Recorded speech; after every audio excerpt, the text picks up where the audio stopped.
Hey guys, be sure to stay tuned after the video to get a peek of our market strategy slash swing trade watch list session that we have every Sunday. Also, I'm going to put the link to 2 live streams that we've done so you can get it. If you haven't been in our room or haven't been a part of the live streams, you can get a good idea of what it's like in the community. Also, pop over to averagejoetrader.com. Just click on the Memorial Day picture, and you'll go to the specials page, and you can check out all of the Memorial Day specials that we have. Our fellow traders, I hope you guys are enjoying your weekend. You know, we get that extra day of rest and relaxation as we observe Memorial Day tomorrow. For us, it's been a whole weekend of remembrance, but we get that extra day of rest and relaxation tomorrow so we can get those batteries extra charged up. We've got 4 days left in this month so we can finish out May strong, but officially Tuesday starts the beginning of the summer months, or the summer trading session. So the last week of May is the first week of summer, but I don't think it's going to be any different than what we've been experiencing. It's been one of those things. I'm sitting out here on my front porch today because in just a bit I got to go grab the pressure washer and wash down the front porch, the windows, all of the furniture out here. I'm kind of late doing it. You know, over the winter it picks up some mildew, dust, and then we got the pollen season coming in. Just haven't been able to do that. Really, I've been lazy and haven't touched it. I've cut the grass 50 times, but pulling out the pressure washer and going through cleaning everything is, I guess it hadn't been hot enough to do it, but today it's a hot day, so it should be fun. I don't know if you guys can see Leo. It might be a little glare, but he's sitting out here watching the window. This is his favorite place to look out from. You know, he'll look out here during the day, then he'll come back by me and look out the sliding glass door in my work area. And it's his favorite pastime. I mean, at school this year, he had a beautiful view out my daughter's dorm room. But that's his favorite thing. Isn't that right, Leo? He's fixated on whatever he's looking at. But what I want to do today, it was so hot that rolling with Ed, it just wasn't going to work. I came out and was going to drop the top, but it's just way too hot. So I'm going to answer the question real quick right now. And it's one that I get all the time. Sometimes I ignore it because I've answered it so many times. But the question is, you know, can I trade with $500? And the short answer is yes, you can. Is it advisable? Absolutely not. If you want to trade, if you have $500, yeah, you can go through the process, open up an account, but save a couple bucks so you can get $750 or something in there. You're going to need a cushion, because under $500 you can't use margin, and you're gonna need to use margin in order to make money. There's just no way you can do it without margin. And so you don't want to miss out, lose your first trade and then be under margin, or you could win 2 and lose 1 and still get below. So you want to have enough in order to give yourself some cushion there. Now, me personally, I suggest 2,500, but I know that's not realistic for everybody. It wasn't realistic for me when I started. So, plus, I think starting with a smaller account actually helps you develop the discipline that you're going to need to be successful. That's number one. You got to develop the discipline and the patience in order to be successful in this industry. And also, you will be able to know whether this is really what you want to do or not without investing so much money into it. And I think that's the big thing. Who knows whether this is what you want or not until you try it. And then the only way to really learn how to do this is by doing. You don't learn it by watching videos. You don't learn it by taking classes, reading books. You learn by doing. You take the basic information that you get, but applying it to the market and learning how to execute is really the main thing. So you learn how to do that by doing. Now, coincidentally, starting the first week of June, I am going to be trading a $750 account. Now, I am not, repeat, not stopping the $5,000 account that I have. I'm going to continue to trade that. That's not something I'm stopping. This is just something I'm going to do. The last month working with this member, really closely, that was trading a sub $1,000 account, really showed me some things that I need to be focusing on with you guys. A lot of you are below the $2,000 window. A lot of you are below the $1,500 threshold. So there's some things that I really need to be working with you guys on that's going to help you get to that next level. Now, I've laid out my roadmap to success, and the guys that have taken it seriously and actually given it an honest go are doing pretty good. The ones that haven't, the ones that quit along the way, the ones that think you know more than me, you're not going to make it. It's just hard to see how you're going to find consistency, chasing waterfalls. It's just hard to see that. I know I tried it, it didn't work. I know a lot of people that tried it, didn't work. I don't know anybody that it's worked for, to be honest with you. But it is what it is. All I can do is give you everything I have, give you a proven roadmap to success. If you don't follow it, you don't follow it. That's no skin off my back. But I'm going to do everything I can to help those that actually want to be helped, that want to get to that next level. So I'm always going to be here for you guys. You can always ask questions. I'm live every Sunday morning at 9 o'clock. We build our swing trade watch list. We talk a little bit about the market sentiment, but I'm always there to answer questions about anything. Wednesdays, always there. We have the Roadmap to Success series. You have the ability to ask questions. The format of that's going to change here coming in a couple of weeks. We're going to have, I'm beta testing my virtual classroom to see how that goes. So we're working on that. But to get back to the $500 deal, a lot of people are doing $500 challenge, $1,000 challenge. It's not a challenge. This is not something that you look at as a challenge. This is real life. This is real money. For us, or for me, I know $750 is not a challenge. It's my blood, sweat, and tears. Even now, with the money that I'm making now, $750 is still important to me. I'm still attached to it. It means just as much or more to me today than it did 6 years ago. So it's not about a challenge to me. It's about showing you how to do it right and how to grow your account. You gotta have realistic expectations. If you guys were with me last year, I started at $1,000 at the beginning of the summer.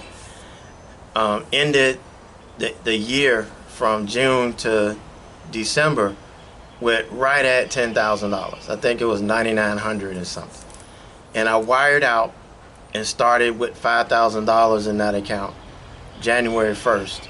And we have grown that to just over 20 grand. You guys have seen every trade. You saw every trade I took from $1,000 last year to $9,900.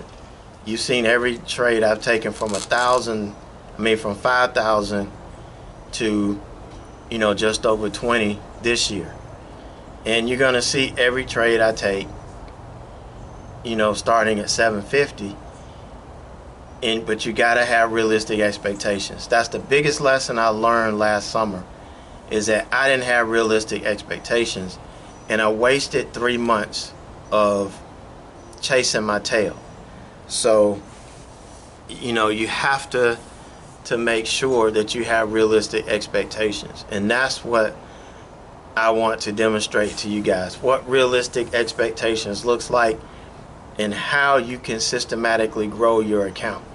Now, as you grow, your position size can increase, but you damn well better have the discipline and the patience in place when you start to increase your position size, because if you don't, the results can be catastrophic. So there's nothing wrong with that. Everything that we do is scalable. It is growable. The same strategies that I trade on a $10 to $20 stock that has a max move of $1, I can trade on a $300-$400 stock that has a max move of 10 points. It's fully scalable. So, but you gotta have realistic expectations from the beginning, and that's what we're gonna focus on: how to trade your account when you have less than $1,000 in it. If you want to start with 5, that a guy was working with, I told him not to start with 5. He did. He ended up going back to 300, and he slowly built it back up now. So everybody that does it, I know it works. I'm here, I'm trading it live in front of you, so that I'm not just talking about it, I'm being about it. That's just the kind of person I am. I've never been somebody to talk about it and not be about it. So, I know that's a long-winded answer to a question: is can you trade? Can you start trading with $500? You can, but I suggest, you build it up. Now, what I did when I first started, I started with $1,500. It had got down to like $700-$800, and what I had to do was go to work. I did side jobs. I worked on other people's cars, worked on their race cars, went to the track with them, helped them get set up. Anything I could to make extra money to keep my trading going. Also, I found ways that I was wasting money. I was spending $150 a week on the lottery. That was $150 I could put in my trading where I had better odds. $50 a week for lunch, I cut that out. I only went to lunch on Fridays. And what I do on Fridays? I've been doing it for years. Getting that Captain D's fish sandwich. I never cut that out. That was kind of my reward there. But you can definitely do it, and you don't have to sit here and save $30,000. Now, some people tell you to do that. The problem is, you save all of this money. You spend 2 years saving this money, and then in 2 weeks it's gone, because you didn't spend the 2 years learning how to get there. Why not put a couple dollars, put a little bit of money in an account, learn how to trade it, go through the process, go through the ups and downs, so that when you do get this money, you have a better chance of being successful. I'll never forget the first time I traded in a fully funded account. Within a course of 2 months, I lost $1,500. I wasn't ready for it. But once I realized and I learned what the disconnect was, there's no stopping me now. So there is a value in trading small. There is a value in trading smaller accounts. You have to learn this. And more importantly, you'll learn whether this is what you want to do. Do you have what it takes? Are you ready to develop the discipline to make it happen? So, again, that's the long-winded answer to your question. So if you want to join us, there are some videos that show what I do every day in chat. I'll actually throw a segment in here, a segment from this morning, so you'll have an idea of what we do in the in the watch list sessions that we do every morning, so you guys will get a good feel for what it is that we do. So if you want to join us, if you really want to learn how to trade your small account, come join me. I trade a small account every day. I show you exactly what to do. I don't just tell you. I am it.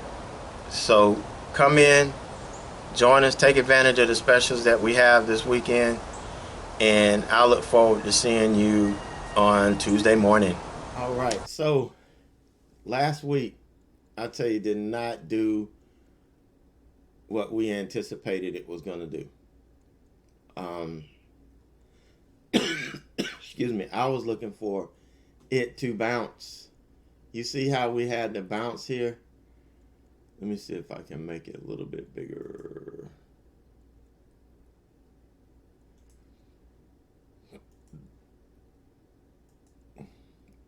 Okay, here's this big level of support in through here. All right. I really thought, last week, this is the week before last, and we had the bounce, and I was looking for another bounce just like this to at least run up and test these moving averages again.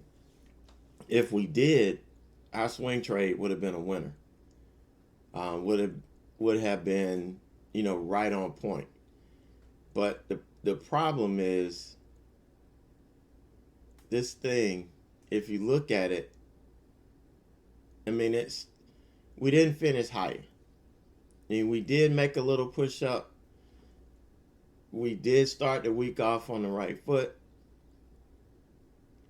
but we ended in the wrong direction.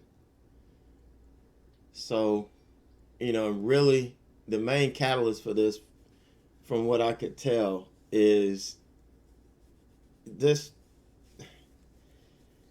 I don't even know of a nice way to put it, but these trade tensions and all of this rhetoric that's surrounding this administration in terms of working with other countries on trade is killing this market.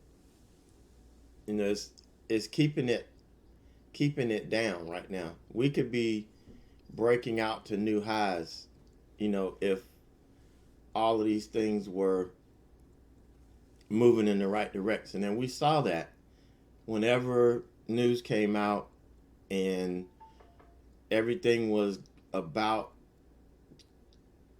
we're close to a deal with China, and then all of a sudden there is no deal. The market's not moving as much. It's not as volatile as it used to be on this news, but it's still affecting it. And I don't know whenever we're going to get out of this sideways movement right now. So right now you could say we're kind of in phase one. If you remember the phases from the class, we're kind of in phase one right now. And we need to break out of it before we need to get into phase two so we can, get some swings going. So the last thing we want to see is this stock market trading sideways all summer. That means we're not going to have the money that we want. We can still make money, but it won't be what we would like to make.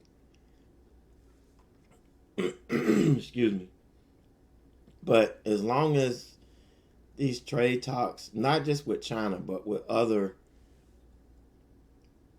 countries, and this whining and dining with Japan, I mean, that may piss China off even more. And that's it. China being pissed off doesn't hurt China. It hurts the United States. And that's not something that we need right now. I still think our economy is fragile. It's been strong. It's been, getting stronger. But I still think it's starting to slow down some, and a lot of these things are starting to take effect, and it's going to hurt us. Now the Feds are doing their job by keeping the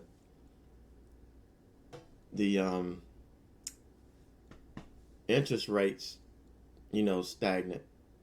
They're not raising the interest rates. They're kind of holding steady where they are. They have reiterated, I think last week they reiterated the fact that they're going to continue to do that. And that's kind of holding us together right now. But unfortunately, we are slowing.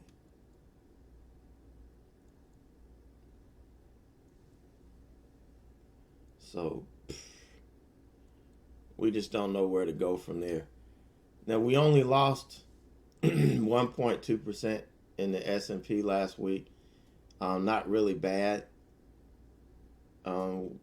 That's half of what the NASDAQ lost. I think the NASDAQ lost 2.3, 2.4%. So it lost twice what the S&P did. But we're still good for the year. We're still up 12.7%. I still believe, this is just my personal opinion, is that they're not going to allow, unless something major happens, they're not going to allow, at least for the most part of this year, this market to tank. They're going to, even if it's artificially inflated, they're not going to let it go. They're not going to create that scare or that panic that we had back in December. So, and if we do, it's going to be late in the year like it was last year. So, I'm still optimistic. We just have to, make sure we stay aware of where the market is. And remember, when we're in phase 1 or in phase 4, phase 1 and phase 3, those aren't the times that we trade. We want to be in cash, or if we're in a trade and it's just holding, then, we can stick with it. But, right now I'd be skeptical until I saw what it's going to look like going into tomorrow. So let's take a look at the stock that we are swinging. Okay, and you see we started with a nice move. Here was the entry day, and we had a real nice move first day. And then the market started to crack. Okay, that's when we had to move down in the market. We're still kind of trending up here, because this is what I'm looking at in terms of whether I want to stay in the trade or not. If we break trend, I want to get out. Now, this isn't a clean move. This isn't the clean move that we like, but not all stocks are going to give us clean moves. Okay, look at this move over here after this big sell-off. Look at what it did. But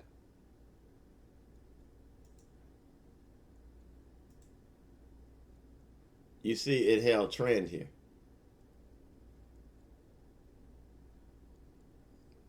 Before it made this nice move. We're not looking for this huge move. We're looking for a move like this. We're not looking for a big move. If we can get it back up through 46, maybe 47, that's kind of what I was looking for. And I'd have been very happy with that. But we were looking for it to happen over the period of 3 or 4 days. Not 3 or 4 weeks. So we'll see what happens coming into this week and where we go from here. But again, my line of defense, my stop's not back down here anymore. It's going to be the low of each pullback. So we break the low of this pullback, which means we broke the trend, then I'm out. It's just that simple.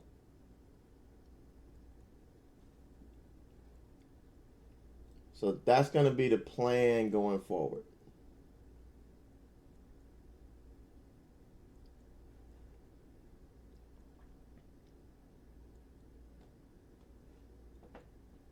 All right, any questions on that before we move on and start looking at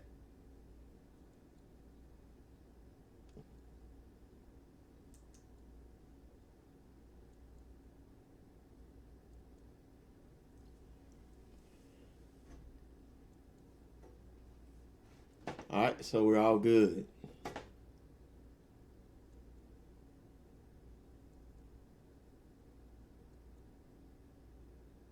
Either we're all good or I put everybody to sleep with my stellar market analysis here.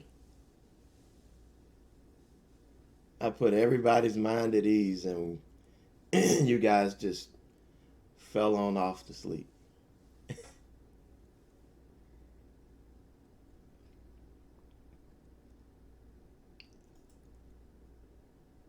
All right, so let's take a look at our first scanner here. Oversold hook. We've got 4 up.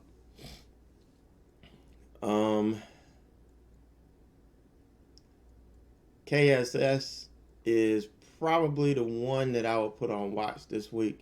This one, Herbalife, this is just selling hard. I don't know if we're gonna a even get a bounce on this. This thing is selling really hard. We can keep this on watch, but I'm not sure this is going to give us any significant bounce.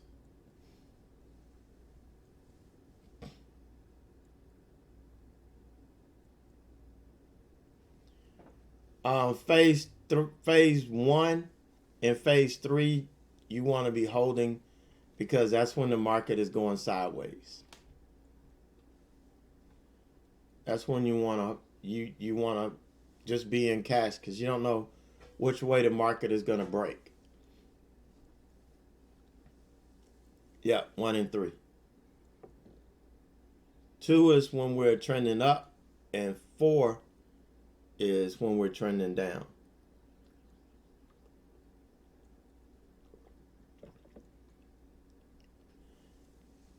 They keep the markets from tanking by just bringing in news that's going to make investors feel good.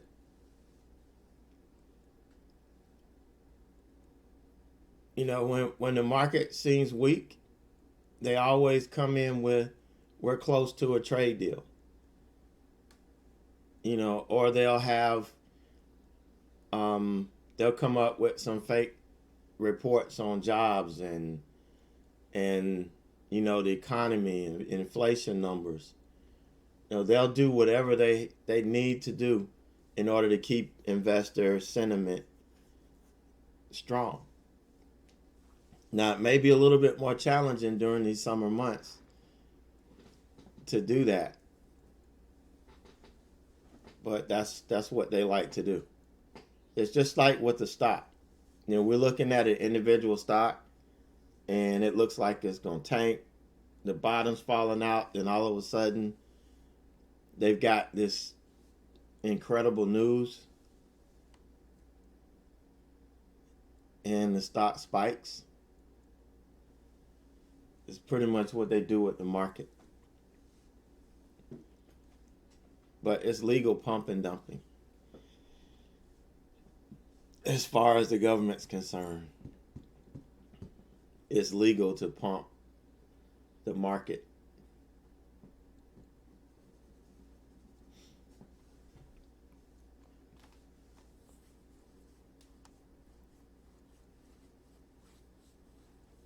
All right, so this HLF, you can see we've got a pretty nice sell-off here. It's pretty nice, you know, pretty nice sell-off. We are hitting 52-week lows. But you could see, I mean, everything is just, it, it's just dying. I mean, it's just some serious, serious strength to the downside here. So if we get a bounce, I don't think it's going to be worth much. Now, if we get, 2 or 3 more hard selling days, then we may have an issue here. We may have a shot. So this is something that we could keep on watch.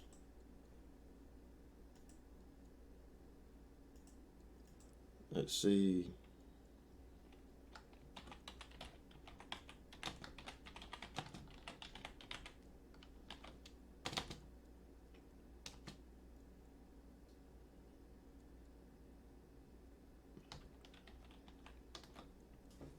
This is something that we can keep on watch. On the other one, like I said, BIDU, look at it. It's really fractured. We don't have that smooth, big sell-off that we like to see. So that's not the setup I'm looking for. KSS, big gap down on earnings, hard sell, overreaction. Monday may be an entry for us.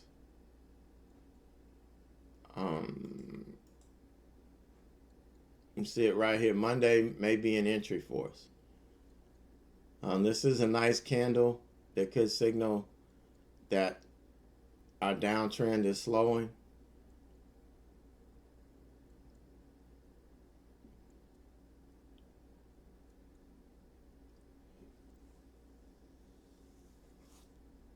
Excuse me. So this could we could have an entry on this early next week. I keep saying tomorrow, but you know what I mean. Tuesday.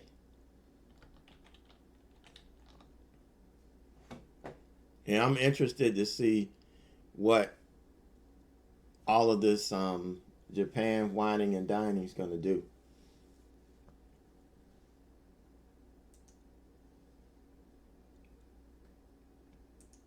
If they're going to love us or not.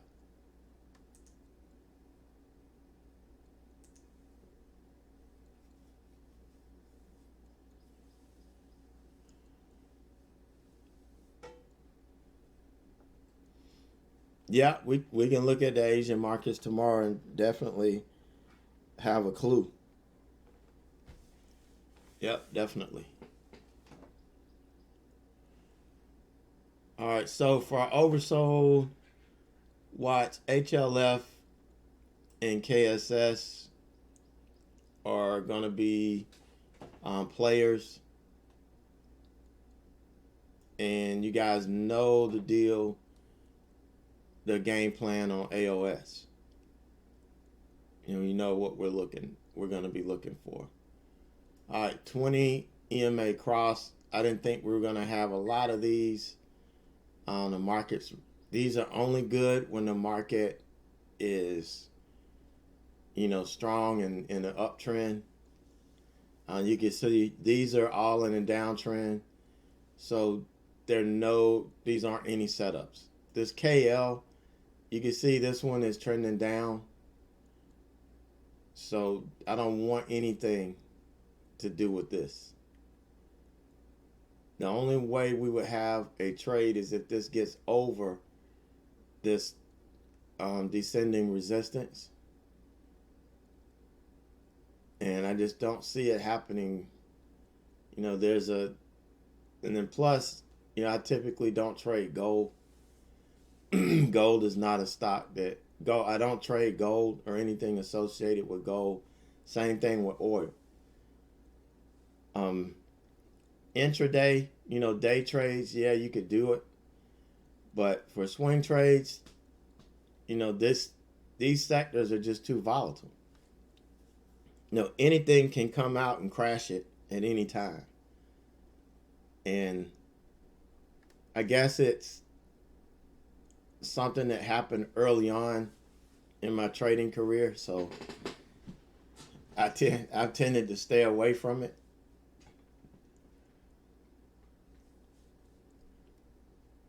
But I'm just showing you this because of, the chart. I just want you to see even though it looks like we're having ascending support, which we are, we've got descending resistance here. And so there's really no trade in this until it's established over one or the other. Like if we lose the resistance, the support, then it'll probably be a short.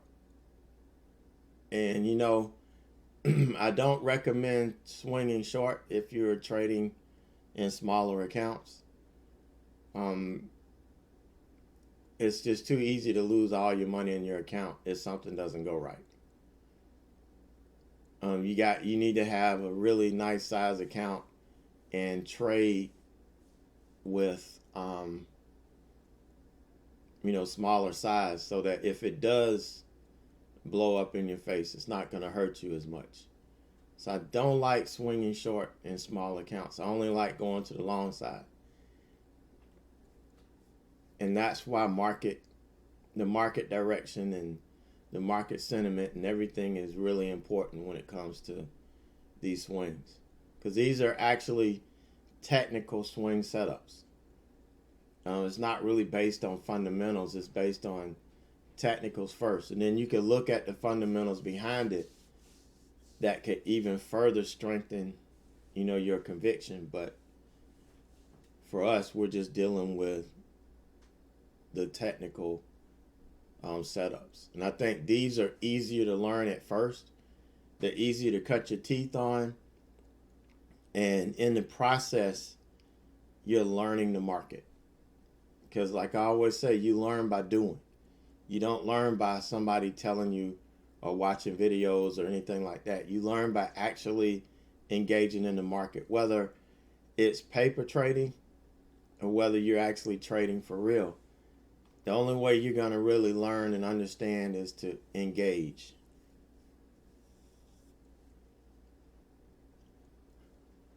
But this is no go on these.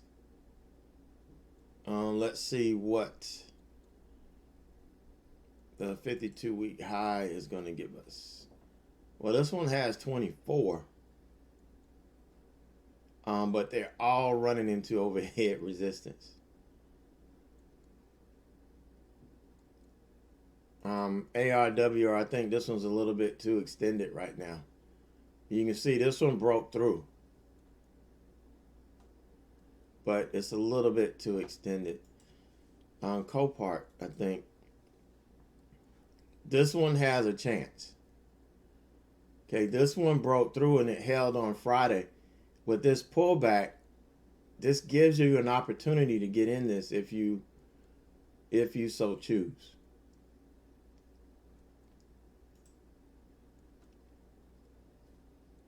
Because here on earnings, we did put in a 52-week high break, but we had this ascending support right here. Ascending resistance that it just ran into. But on Friday, we did open and gap above it. And if we hold this 52-week high break, we could get a pretty decent move up. I don't see why this can't run to 100 based on the fundamentals. And I think they don't have it listed here, but I think we had some upgrades to this as well.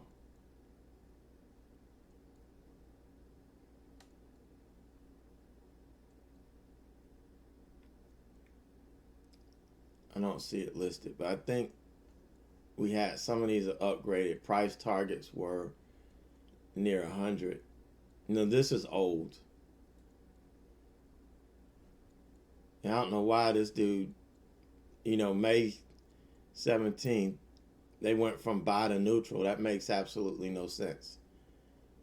This is what you see. Remember, I don't know if any of you have, or all of you have looked at the earnings strategy, but one of the things I talk about is how the market, or how people tend to sell this off or make it weak going into earnings that they know it's going to gap up. If they already know ahead of time that this thing is going to gap up, which I'm sure these people did, they're going to downgrade it. They're going to do what they can to keep this from moving up so they can get a better price and buy in the earnings. This is what they do. And so what our job is to pick up on that and be on the same side as these guys. So that's why I like to see them sell off into earnings when I want to buy long, because I know the market's selling it off. They're trying to get a better entry price so that when they go long, they're going to sell into all of these guys that, the ones that got short, they're going to have to buy the cover, which is going to keep driving the price up. And these guys that bought down here are going to be selling, and they don't want, when their big sell orders to come in, the stock going up. The only way it's going to keep going up is that you have some strong buyers. And all of this covering and then people coming in buying because it's gapping up is going to take care of all of these guys' orders. So by the time, us latecomers get in, the ones that are just looking for these smaller moves, these guys are out. Now they may be getting back in, looking for this next leg up. But most of the guys that are looking for that trade earnings, that's exactly what they do. And we see this happen over and over and over again. So if this holds, this 52-week, and it doesn't start to roll back over, we know that this is legit. And we're probably going to move to where the stock should be. So we're going to keep this on watch.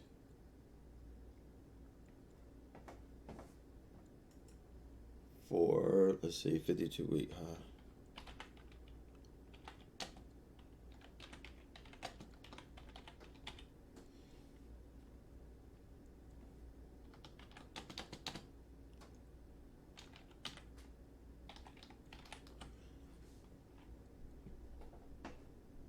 So we'll see.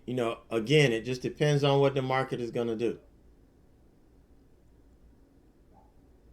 Yeah, Chris, on all of these strategies, all we need to see is once the setup takes place, is it to open higher than the previous day's close. And that's just our entry trigger. It's a simple, straightforward entry trigger. We open, and then then our stop is going to be just below the close of the previous day. So that keeps, if the stock goes back and trades below the close of the previous day, for us, our setup is dead.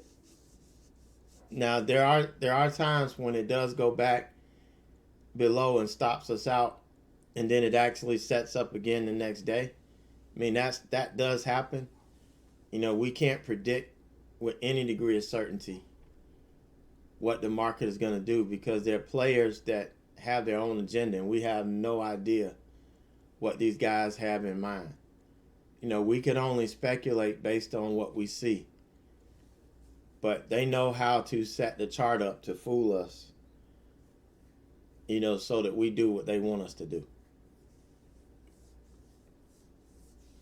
But for us, in this case, we just have a simple, straightforward entry strategy that all we're doing is, once the setup, shows itself, the entry trigger is going to be a candle to open higher than the previous day.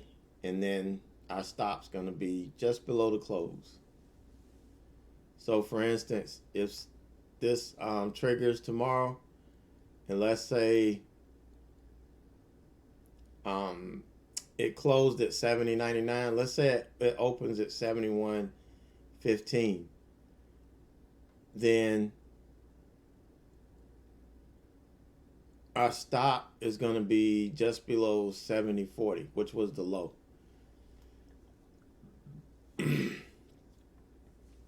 So if we get in at 71.25, our stop could be like 70.40.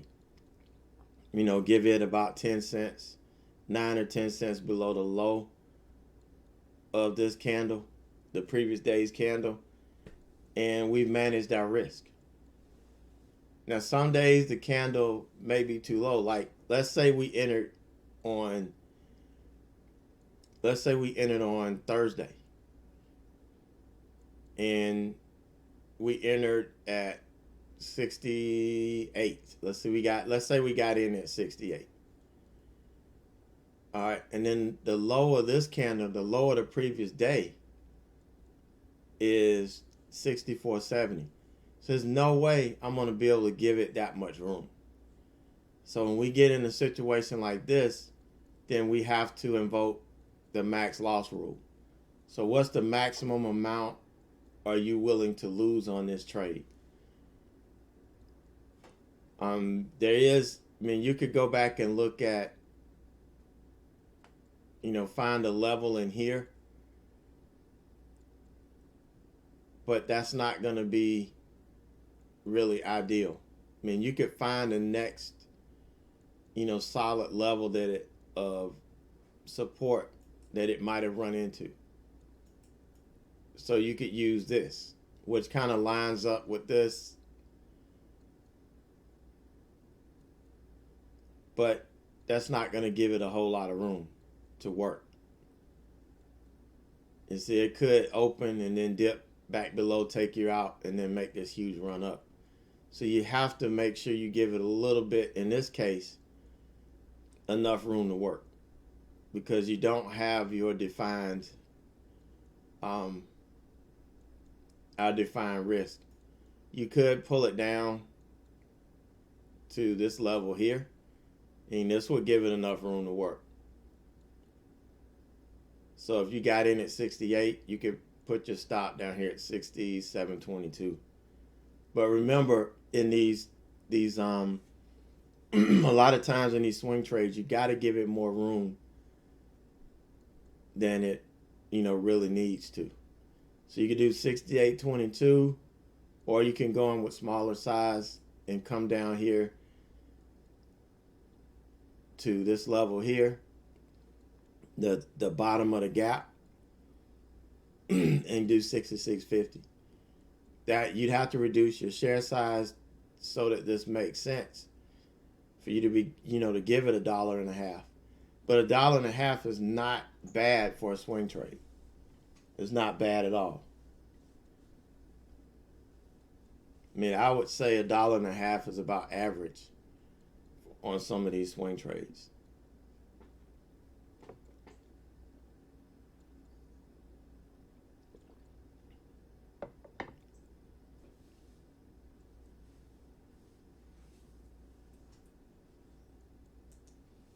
Yeah, you just adjust.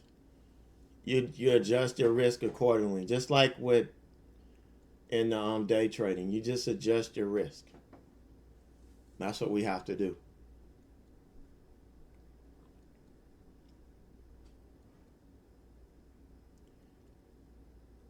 Our entries are going to be our entry is going to be our leading. Everything is going to be based on the entry, but it's a real simple entry strategy. But the hardest part about the entry strategy is where you're going to place your stop if the low of the previous day's candle is not going to work for you. So that's when you be a little bit more subjective. If you're not at a point where you could be really subjective, invoke your max loss, and just let it go. Now, as you get better, you're going to have more experience, and you'll be able to manage your trade so that you have the best opportunity of staying in it. But it's like anything else. You have to grow to that point. You're not going to automatically take a class and then be able to do it like that and be subjective.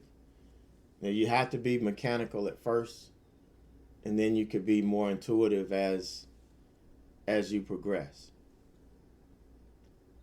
That's why it's hard for me to share some of the intuitive trades that I make, because it will take the focus away from the mechanical aspect of what you're doing. And you have to be more mechanical and methodical when you're learning, because you haven't really grasped reading price action yet and really understanding what's happening in the market. And that can be real dangerous if you start trading intuitive strategies.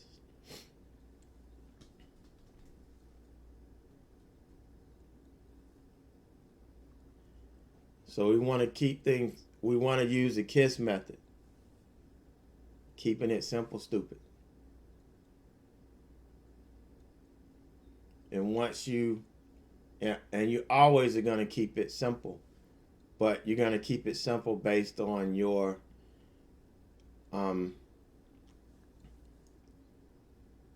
your grasp of the market. As you get better, your simple is going to get more complicated as it relates to a beginning trader. Because what's simple to me may be very difficult for you. It just depends on where you are in your trading career.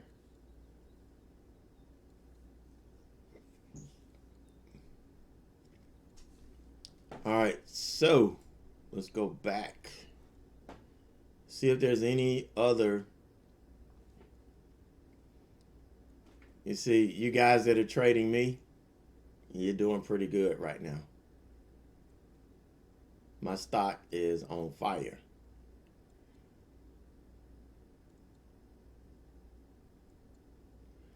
Now, with these 52-week highs, one of the things that we're looking for those stocks that have made a 52-week high in most cases, and have pulled back, and they're making another 52-week high. And I'm not really seeing that on a lot of these. The CPRT, this is a different animal because we broke out on earnings, a big run up on earnings, and if we hold, we can base our trade off of that 52-week high. But right now, just looking at these that have run up, this one is kind of too far gone. This one, electrical. Now this one did not hold. This did not hold at all. So this can set up. When you look at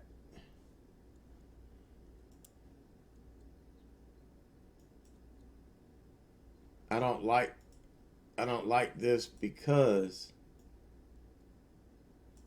here was the first 52-week high. It broke and it never did make a good run. Here we got up and we had a hard pullback. We just don't have the momentum driving this thing. And it looks like it's just coming back. Now, the only way this will be a trade is if it pulls back and does a 20 EMA cross, where we pull back, dip below it, and end up holding this and start to push back. Then that would set up, and we could have a really good shot at blowing through a 52-week high again. But right now, this is kind of in no man's land. This can be watched for a setup, but it's just not there yet. If you're just focusing on swing trading, remember I told you should scan every day. And you'll find setups that may present themselves every day. In the summertime, I'll probably be scanning more during the week because day trading will be slow. I'm going to be looking to supplement it with swing trading. That was what I did, early on, and that's what I'm going to be doing now.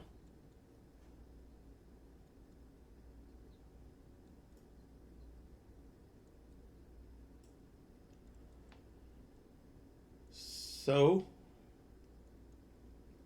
I just don't see anything. Roku was nice. This was on our on our list a while back, but you can see it's really been making a nice move. This one has 100 written all over it. This is just too far behind. This has 100 written all over it.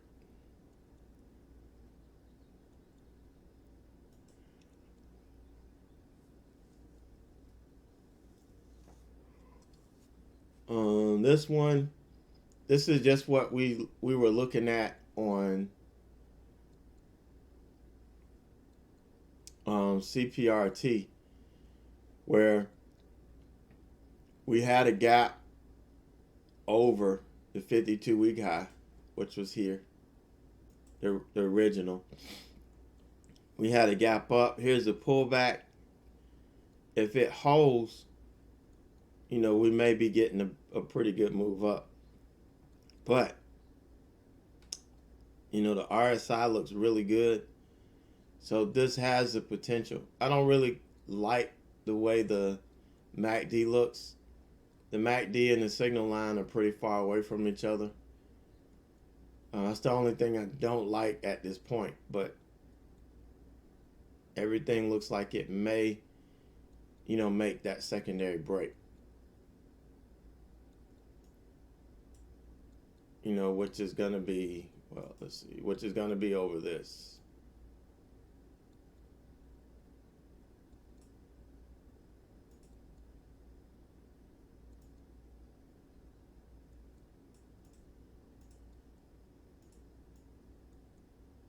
There you go. Which is going to be, over this.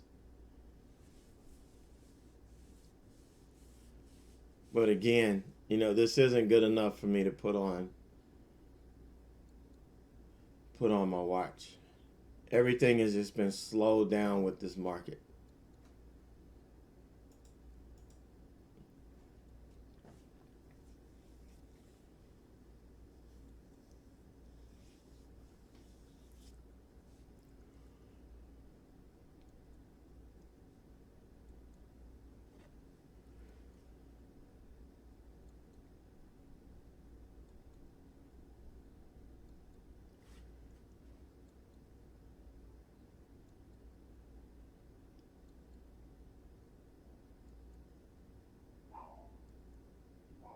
Yeah. I just don't see anything.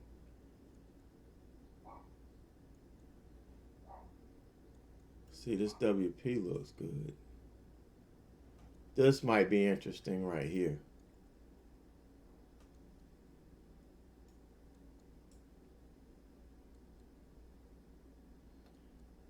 Um,